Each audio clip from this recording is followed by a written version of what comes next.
Good morning সবাইকে। তো দেখো সকালবেলা একটু বসে একটু ঝুড়ি ভাজা খাচ্ছিলাম আর এখানে ওয়েদারটা দেখছিলাম। এখানে ওয়েদারটা না আমাদের রানাঘাটের থেকে অনেকটাই সুন্দর। আর আমার হাজবেন্ড কিন্তু এখানে একটু গান চালাচ্ছিল বক্সে, তো আমি একটু ভিডিও করছিলাম আর বসেছিলাম। তারপরে আমরা ডিসাইড করলাম যে একটু গঙ্গাতে যাব স্নান করতে, যেহেতু এতটাই কাছে চলে এসেছি। আর আমরা এসেছিলাম শ্যামনগরে, তো শ্যামনগরের খুবই কাছে একটা ঘাট আছে, গঙ্গার ঘাট। তো সেখানে আমরা চলে এসেছি। আর দেখো কতগুলো ঠাকুর, মানে সরস্বতী পুজোর পরপরই আমরা এসেছিলাম বলে শিব ঠাকুর, সরস্বতী ঠাকুর, অনেক ঠাকুরই ছিল। তারপরে দেখো আমরা গঙ্গার ঘাটে একটু হাঁটাহাঁটি করছিলাম। আর এখানে জানো তো প্রচুর রোদ ছিল, আমার খুবই তাপ লাগছিল, মুখ পুড়ে যাচ্ছিল পুরো, এতটা রোদ ছিল। তো আমরা ভাবলাম বেশি দেরি করে লাভ নেই, তাড়াতাড়ি করে স্নান করে নিই। তো স্নান টান করে উঠে চলে আসলাম। আর এখানে দেখো একটা ঠাকুরের মন্দির ছিল, সেখানে আমরা একটু প্রণাম করে নিলাম, আমাদের মা কালী ছিল।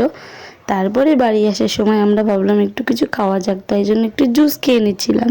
এখানেও হাসাহাসি হচ্ছিল, কারণ গাড়িটা এতই ঝাঁকুনি হচ্ছিল যে আমি জুস খেতেই পারছিলাম না। তো আজকের মতো অবধি, দেখা হচ্ছে নেক্সট ভিডিওতে। ততক্ষণের জন্য টাটা, বাই বাই।